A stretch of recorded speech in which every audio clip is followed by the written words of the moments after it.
It was terrible, Super Friends. The great beast raided our town. It flew off in the direction of the Great Lakes. Remember when Superman, Batman, and Wonder Woman fought crime with teenager sidekicks and a space monkey? Super Friends wasn't just DC's answer to Saturday mornings, it was a censorship nightmare that nearly destroyed superhero credibility forever. I think it's time I gave you some flying lessons. I don't understand. Today, we're counting down 20 shocking facts about the show that neutered the Justice League. 20. The Wonder Twins were illegal aliens. The Wonder Twins were added because ABC demanded diverse characters, but were literally space illegal aliens. Network executives didn't realize the immigration metaphor until episodes aired. Wonder Twin powers, activate! Form of a seagull! Shape of an ice gondola. Their transformation phrase, Wonder Twin powers activate, was code for assimilation. Zan and Jaina's backstory included fleeing their planet's genocide. The Reagan administration complained about alien sympathy in children's programming. DC had to modify origins to avoid INS parallels. 19. Ted Knight, recorded while dying. Narrator Ted Knight was dying of cancer during the final season recording, audibly deteriorating each episode. His famous opening, "Meanwhile," at the Hall of Justice, became increasingly labored. Gathered together from the cosmic reaches of the universe, here in this great Hall of Justice. Producers used earlier recordings spliced together when he couldn't speak. His last session required oxygen tanks between every line. Knight died 2 weeks after recording his final Super Friends narration. The voice of justice was literally fading away. 18. Batman couldn't punch anyone. Standards and practices forbade Batman from throwing punches, making him essentially useless. He could only use gadgets and escape tactics, never offensive moves. Writers had to create elaborate scenarios where Batman won without fighting. Adam West quit the role because Batman without punching isn't Batman. The Dark Knight became the soft suggestion in children's television. Gotham's protector couldn't protect anyone from anything physically. 17. Aquaman's voice actor drowned. Norman Alden nearly drowned in his pool, giving him permanent vocal damage perfect for Aquaman. The raspiness fans loved came from actual water in his lungs. He developed hydrophobia, but kept voicing the water-based hero. Recording sessions triggered panic attacks when discussing underwater scenes. The irony wasn't lost on anyone that Aquaman's voice came from drowning trauma. The King of Atlantis was voiced by someone terrified of water. 16. The Hall of Justice had no bathroom. Architectural consultants noticed the Hall of Justice design included no bathrooms, concerning child psychologists. Episodes never showed heroes eating, drinking, or using facilities ever. Parents complained their kids refused bathroom breaks to be like Super Friends. The design was retroactively explained as alien technology eliminating biological needs. Even superheroes need to pee, but not on children's television. The Hall of Justice was anatomically impossible.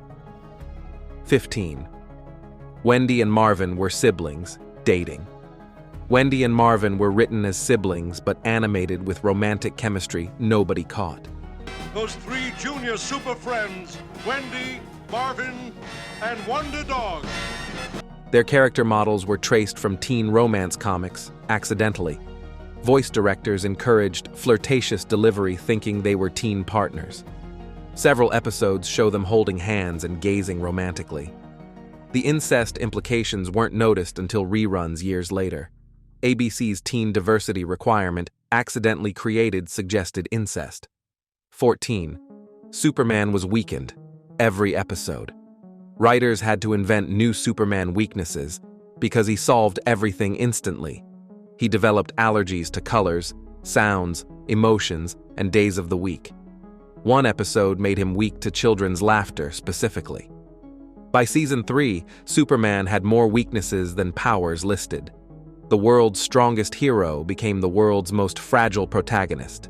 Kryptonite was replaced with everything including bad thoughts. 13. Wonder Woman's lasso bondage problem.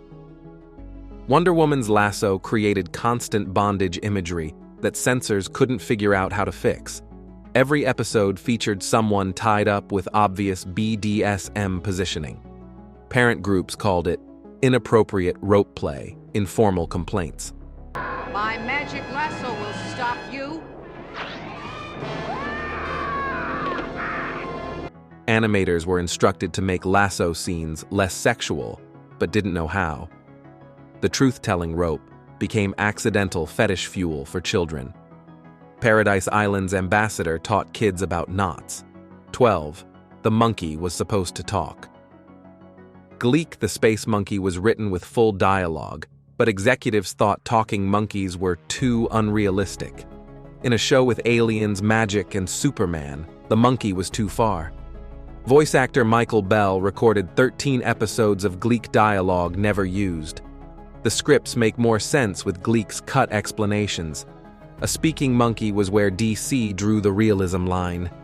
Gleek's silence made episodes 40% more confusing. 11. Robin was removed for being too gay. Robin was removed after season 1 because executives thought his outfit was too homosexual. Focus groups of parents expressed concern about Robin's influence on boys. His green shorts and pixie boots were specifically cited as problematic. Dick Grayson was replaced with straight-coded teens, Wendy and Marvin. Batman lost his partner because of homophobic parents in 1973. The boy Wonder was too wonderful for 70s television. 10. Black Vulcan was racist compensation. Black Vulcan was created because DC couldn't use Black Lightning due to royalty disputes. His electricity powers and afro were close enough to avoid lawsuits. The character had no origin, name, or personality beyond Electric Black Hero. Voice actor Buster Jones called it the most racist thing I've done. Every line included black, unnecessarily, like Black Vulcan's Black Lightning. Representation through lazy stereotypes and legal loopholes. 9. Apache Chief's voice was a white guy. Apache Chief was voiced by Michael Rye, a white actor doing an offensive Indian accent. Native American groups protested, but were told no native actors were available. Rye based his performance on westerns from the 1950s. The character's power word, Inukchuk, was gibberish, not any actual native language. Every episode featured at least one how joke. Diversity through white interpretation of racist stereotypes. 8. The violence removal created plot holes. Removing violence created episodes where problems solved themselves without explanation. Villains would suddenly surrender for no reason after commercial breaks. Fight scenes were replaced with dramatic standing and pointed fingers. One episode had heroes win by believing hard enough, literally. The Legion of Doom was defeated by stern disapproval. Saturday morning lobotomized superhero conflict resolution. 7. Samurai's entire character was wrong. Samurai's voice actor Jack Angel didn't know Japanese and made up gibberish for his power phrases. His ancient Japanese wisdom was fortune cookie quotes reworded. The character design mixed Chinese, Korean, and Japanese elements randomly. Actual Japanese viewers complained it was incomprehensible and offensive. His tornado power had nothing to do with samurai tradition. Cultural representation through complete ignorance and stereotypes. 6. The show was animated by one studio. The entire series was animated by one Australian studio of 12 people. They worked 20-hour days to meet impossible deadlines for American broadcast. 3 animators were hospitalized for exhaustion during production. The same backgrounds appear in every episode because they had no time. Character models simplified each season as animators broke down. 12 Australians created the entire DC universe on no sleep. 5. Writers were forbidden from comics. Hanna-Barbera writers were contractually forbidden from reading DC comics to avoid violence contamination. They had to guess character personalities from executive descriptions. This explains why personalities changed randomly between episodes. Writers didn't know Batman's parents were dead until Season 3. The Flash was written as 3 different people accidentally. Superheroes written by people banned from knowing superheroes. 4. The laugh track was from dead children. The canned laughter used children who died in the 1950s from polio. The same dead kids laughing appeared in every episode. Sound engineers called it ghost children, approving superhero antics. Parents unknowingly heard deceased children laughing with their living ones. The laughter track was literally haunted by victims of disease. Dead children were entertained by neutered superheroes. Third challenge of the Super Friends was military propaganda. The Pentagon provided funding for challenge season promoting American heroes versus evil forces. Each Legion of Doom member represented communist countries in coded form. Subliminal American flag frames appear throughout episodes at regular intervals. Military recruitment ads ran during every commercial break by design. The Hall of Justice was shaped like the Pentagon originally. Saturday morning became a subtle Cold War battlefield. 2. Marvin's voice actor vanished. Frank Welker replaced Marvin's original voice actor, who completely vanished mid-season. Jerry Dexter disappeared, leaving no forwarding address or explanation ever. His family filed missing person reports, but he was never found. Recording sessions continued using stitched-together previous dialogue. Some believe he's still alive under another identity. The teen sidekick's voice literally disappeared without a trace. 1. The show prevented Dark Knight Returns. Super Friends' success delayed dark superhero content for 15 years, minimum. DC couldn't publish mature comics while the cartoon aired, fearing brand confusion. Frank Miller's Dark Knight was rejected repeatedly due to Super Friends. The campy tone infected all DC properties throughout the 70s. Comics were forced to match cartoon sensibilities or face cancellation. Super Friends lobotomized Batman for an entire generation. An episode called Dawn of Doom was accidentally animated with graphic violence and sexual content.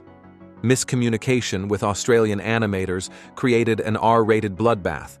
The episode cost $100,000 before anyone watched and realized the error. It supposedly shows Wonder Woman decapitating someone. From forbidden punching to racist stereotypes, from dead children's laughter to vanishing actors, Super Friends wasn't just Saturday morning entertainment. It was corporate-mandated lobotomy of American mythology. This show proved you could destroy superheroes by making them super-friendly. Until next time, remember, meanwhile, at the Hall of Justice, nothing interesting ever happened. Don't forget to subscribe.